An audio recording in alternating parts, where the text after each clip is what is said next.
세 번째 주제 발표는 자동차 안전 보장을 위한 사이버 시큐리티 글로벌 표준 대응 전략이라는 주제로 SPDI의 이승주 대표님께서 발표해 주시겠습니다. 예, 안녕하세요. SPID 이승주입니다. 오늘 제가 자동차 안전 보장을 위한 사이버 시큐리티 글로벌 표준 대응 전략이라는 주제로 한 20분 정도 말씀드리도록 하겠습니다. 우선 오늘 말씀드릴 내용은 자동차 사이버 시큐리티의 등장 배경, 그리고 사이버 시큐리티에 대한 개요에 대해서 말씀드리겠고요. 국내의 동향, 그 다음에 사이버 보안 대응 전략에 대한 제언, 그리고 결론의 순서로 말씀드리도록 하겠습니다. 예, 차량의 전기전자 시스템은 간단한 편의 기능에서부터 시작해서 운전자를 포함한 도로 사용자의 안전을 적극적으로 보장하기 위한 자율주행에 이르기까지 그 영역을 지속적으로 확장하는 중이라고 할 수 있겠습니다. 예를 들어서 운전자의 주행을 보조하는 ADAS 기능은 차간 거리 유지, 긴급 제동, 차선 이탈 경고 및 차선 유지 기능을 제공하는데, 이러한 제어 기술을 바탕으로 레벨 3 수준 이상의 이제 자율주행 시스템이 이미 현실화된 상태라고 할 수 있겠습니다. 이러한 자율주행 차량의 안전 관련 이슈를 포함해서 높은 수준의 품질 문제를 대응하기 위해서 OEM 및 티어사는 차량 개발에서 생산 그리고 서비스에 이르기까지 전체 수명주기에서 다양한 개발 표준 그리고 품질 인증에 대한 요구를 받고 있는 상황입니다. 그래서 오토모티브 스파이스라든가 ISO 26162 기능안전 표준은 거의 모든 완성차 업체, 그리고 티어 1, 티어 2, 그리고 이러한 부품 업체에서 의무화되어 이미 추진되고 있고요. 작년 그리고 올해 각각 배포된 차량 사이버 보안 ISO SA 21434라든가 소티브 표준인 21448 같은 것은 앞으로 다가올 자율주행 차량 상용화 시대에서 차량업계의 새로운 안전 표준이 될 전망입니다.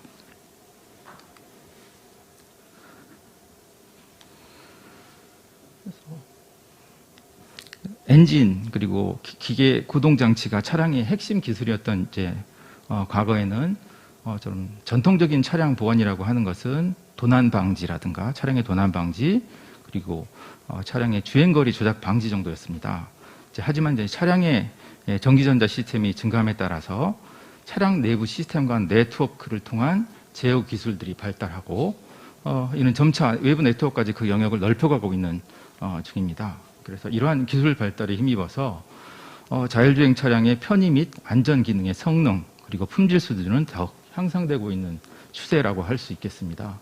여러분 다 아시다시피 학생들에게 있어서 이제 가장 비싼 스마트 디바이스가 아이폰이라고 한다고 하면 자동차라고 하는 것은 성인에게 있어서 가장 비싼 스마트 디바이스가 되어 있다고 할 수 있겠습니다. 그래서 우리는 이제 자동차 기능을 옵션으로 이제 구매하는 시대에 살고 있습니다. 그래서 내비게이션 온 오토 파일럿 NOA 기능, 그리고 자동 주차라든가 차량 호출, 그리고 스마트 차량 호출 기능을 갖고 있는 테슬라의 풀 셀프 드라이빙 소프트 옵션 같은 경우는 최근에 900만 원에 실제 판매되고 있는 그런 형태로 그런 서비스를 사야지만이 기능을 사용할 수 있는 그런 시대가 도래됐다고 할 수 있겠습니다. 이렇게 자동차의 스마트 디바이스화를 이제 지원하기 위한 커넥티비티의 증가, 그리고 차량 해킹한 위험도 그만큼 증가하고 있고요. 이에 따른 차량 사이버 보안의 중요성 또한 증가하고 있다고 할 수 있겠습니다. IT 분야뿐만 아니라 이제 자동차의 사이버 시큐리티의 중요함을 알려준 대표적 사례로 2015년 미국 국가안보국 보안 담당 출신인 찰리 밀러, 그리고 보안업체 바이오액티브에서 근무 중인 크리스 발라색이라는 사람이 2014년하고 2015년에 출시된 지프 체로키 차량에 대해서 와이파이 연결을 통해서 차량의 멀티미디어 시스템을 해킹하고 실제 주행 중인 차량의 스티어링 스티어링과 가속을 제어하는 데 성공하는 사건을 들 수가 있을 것 같습니다. 요 직전에 이제 2013년에 보면 차량의 뒷좌석에 직접 이 화이트 해커들이 앉아서 유선으로 연결된 랩탑을 통해서 해킹했던 그런 것을 보여준 적이 있었는데요. 이제 2015년에는 수행한 이 해킹이라고 하는 것은 자동차로부터 수키로 떨어진 이 두 사람 해커의 집에서 직접 이 셀룰러망을 통해서 인터넷을 통한 해킹이었기 때문에 실제 OEM 물론 실제 일반 자동차 소비자에게도 되게 충격적인 일이라고 드릴 수 있을 것 같습니다.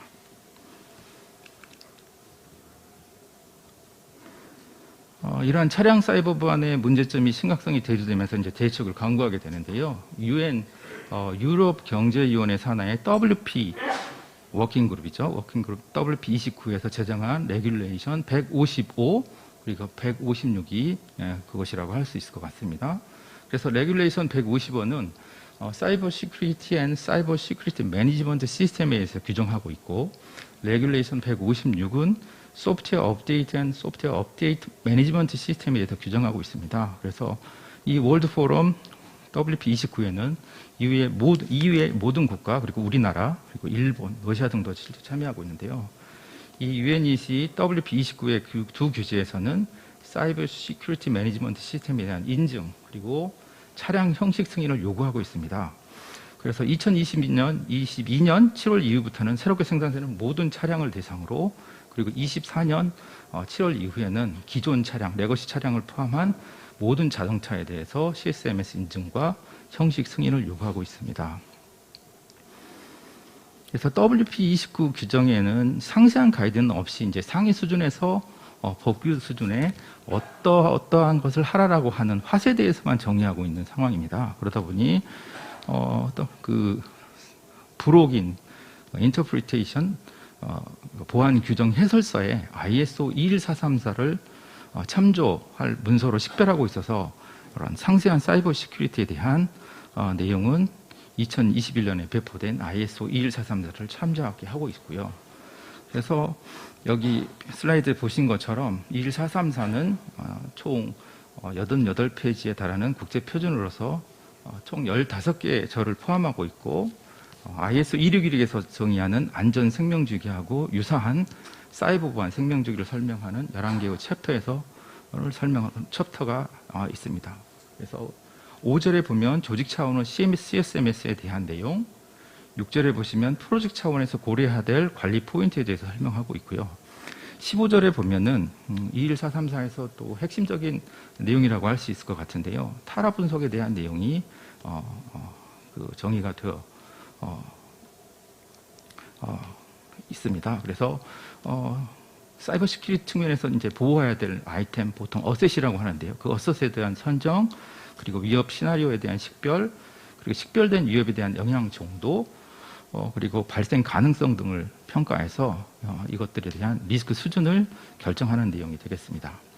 그리고 9절, 10절에 보시면 컨셉 단계, 개발 단계로서 이제 조직 차원에서 수립한 정책, 그리고 15절 앞에 말씀드린 타라 분석 결과를 반영한 실질적으로 개발해서 어떤 활동, 엔지니어링 활동들을 수행해야 되는지에 대한 내용도 포함하고 있고요. 보시면 8절 지속적 사이버 보안 활동, 그리고 13절에 보시면 운영 및 유지 보수에 대해서 이야기하고 있는데요.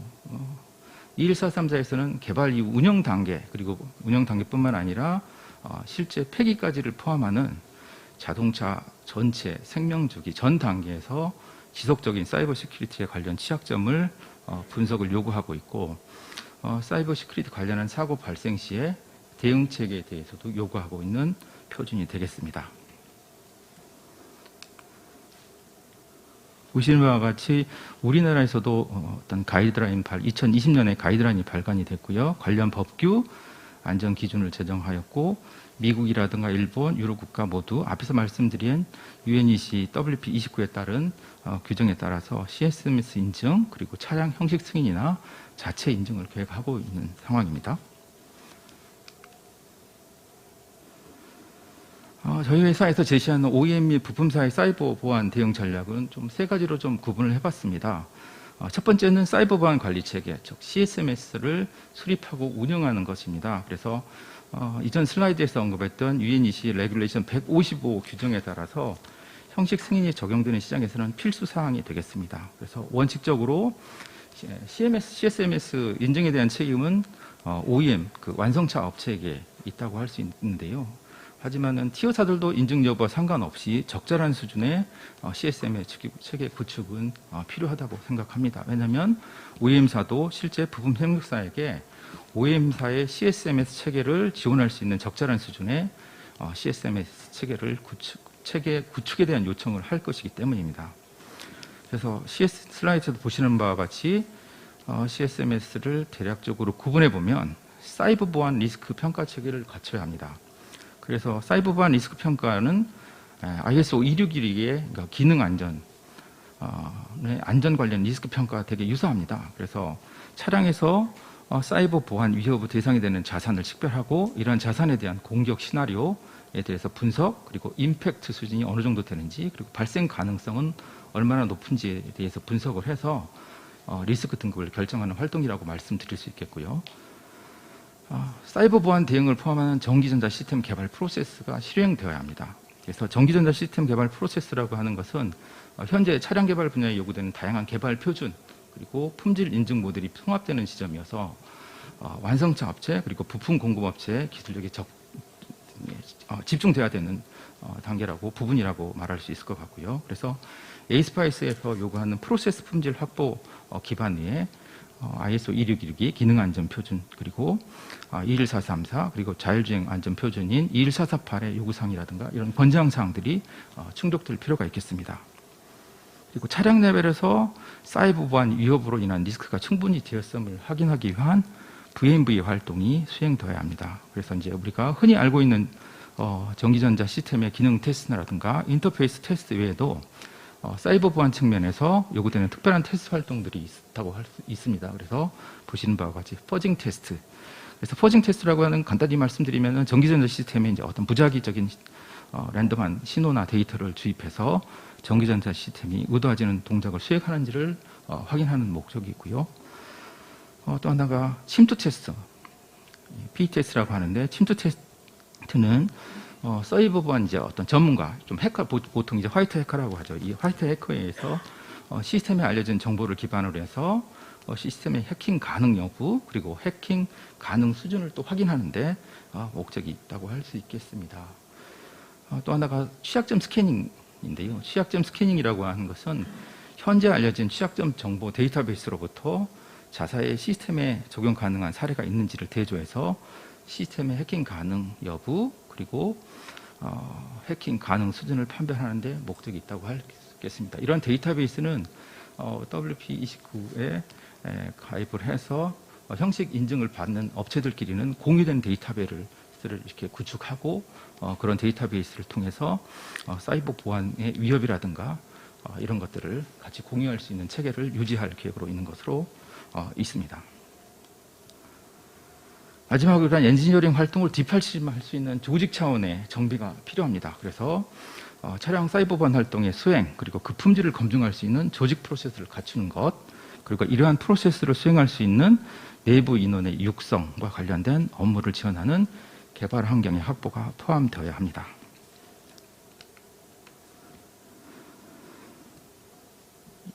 두 번째는 기능 안전과 사이버 보안을 고려한 전기전자 시스템 설계가 되어야 합니다. 그래서 기능 안전과 사이버 보안이라고 하는 것의 궁극적인 목적이 자율주행 차량의 안전, 그리고 보안을 확보한다는 목적은 같다고 할 수 있겠지만, 어떤 세부적인 문제 해결 방식에 있어서는 서로 좀 더 다른 방법을 선호할 수 있을 것 같습니다. 그래서 전기전자 시스템 개발 업체는 시스템 설계, 그리고 설계 검증 과정에서 기능 안전과 사이버 보안, 각각에 대응하는 설계 수단으로 인한 충돌이라든가 또는 설계 목표의 위배가 없도록 각 영역의 설계 사양을 종합적으로 고려한 설계 결정, 그리고 검증을 수행할 필요가 있습니다.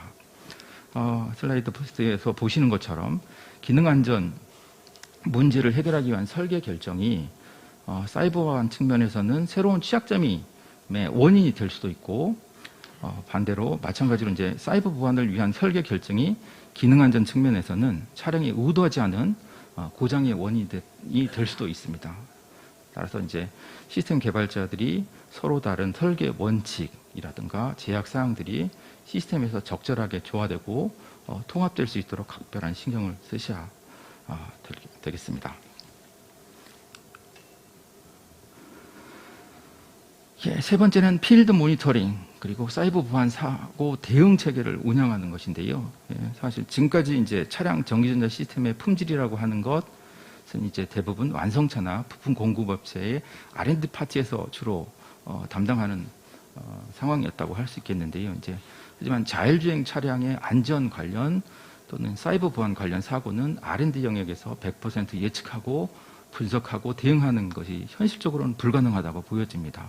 그래서 단순히 실제 개발 이후에 운영 단계에서 발생하는 사이버 보안 관련된 문제점들에 대해서 대응을 해야 되기 때문인데요. 그래서 자율주행 관련 기술이 또한 이제 아직은 초기 단계이고 관련 개발 표준들도 사고로 인한 리스크를 100% 제거하는 것을 목표로 하고 있지 않기 때문이기도 하는 것 같습니다. 그래서 완성차 업체 그리고 부품 공급 업체들은 차량 출시 이후에도 필드 상황에 각별한 주의를 기울여야 하고 사고 발생 시에 민첩하게 대응할 수 있는 체계를 갖출 필요가 있습니다. 이러한 글로벌 표준에 대응하기 위한 전략이 더 이상 이제 연구소 차원이 아니란 이야기고요. 전사 차원에서 어떤 문제를 인식하고 대응 준비를 갖춰야 한다는 점을 강조드리고 싶습니다. 그래서 21434 표준에서 살펴본 바와 같이 이제 CSMS 체계를 구축한다는 것은 컨셉 단계 그리고 개발 단계를 넘어서 SOP 이후에 운영 단계에서도 말씀드린 것처럼 취약점 모니터링, 분석, 사이버 보안 관련 사고 발생 시 발생에 대한 모니터링 체계의 운영을 요구하고 있습니다. 그래서 타라 분석을 통해 결정된 어떤 사이버 시큐리티 어슈런스 레벨을 보통 칼이라고 하는데요. 이 칼이라고 하는 게 실은 21434에서는 이제 필수 항목, 보통 이제 표준에서 노모티브, 인포모티브 이렇게 이야기를 하는데, 칼 레벨이라고 하는 그 인포모티브로 구분된 이유도 컨셉 단계, 그리고 개발 단계에서 결정된 리스크 레벨이라고 하는 것이 실제 라이프 사이클, 전체 차량 라이프 사이클 수명 주기에서 봤을 때는 이게 계속 바뀔 수 있다는 가변적이라고 하는 것을 전제로 하고 있습니다.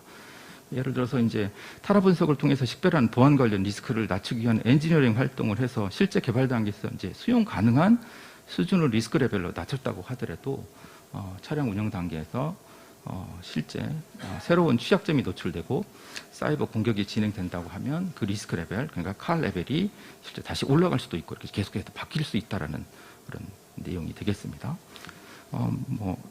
아시겠지만 참고로 이제 161 기능안전 표준 같은 경우에서는 하라 분석을 통해서 이제 결정된 AC 레벨이라고 하는 것에 따라서 실제 수행해야 될 엔지니어링 활동이 결정이 되고 그 하라 분석을 통해 결정한 AC 레벨도 단순히 참정 항목인 인포모티브가 아니라 실제 반드시 따라야 하는 노모티브 항목으로 구분되어 있다는 것이 좀 다른 점이 될 것 같습니다.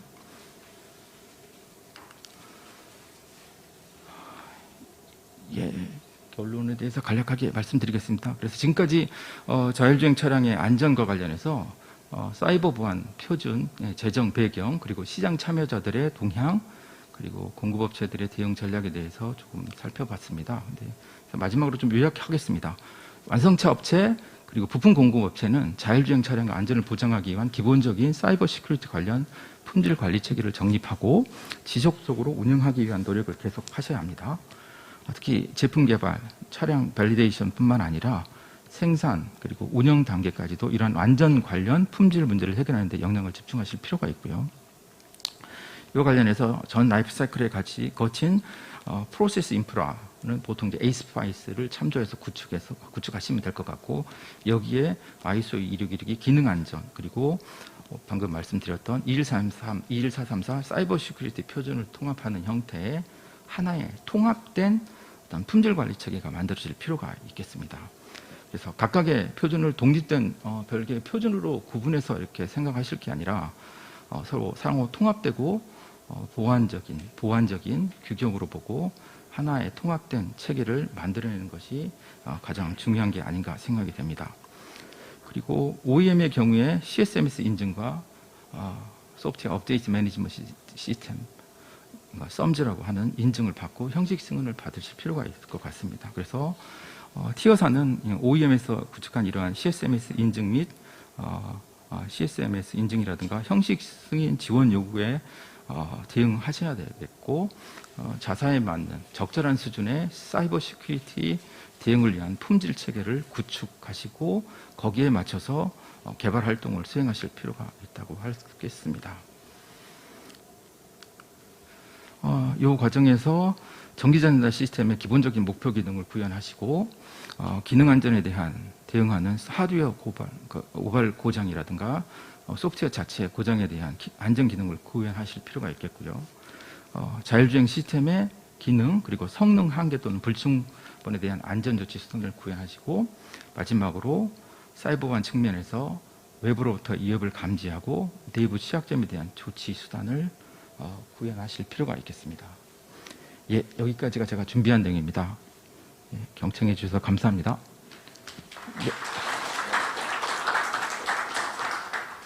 네, 이승주 대표님 감사합니다. 사이버 안보가 계속 중요해지고 있는데 자동차 분야도 예의가 아니고 또 글로벌 표준에 대해서 저희가 준수할 의무가 있기 때문에 앞으로 이 사이버 안보 표준에 더 관심을 가지고 컨셉 개발부터 운영 단계까지 관리 체계를 구축하는 것이 중요하다는 말씀이셨습니다.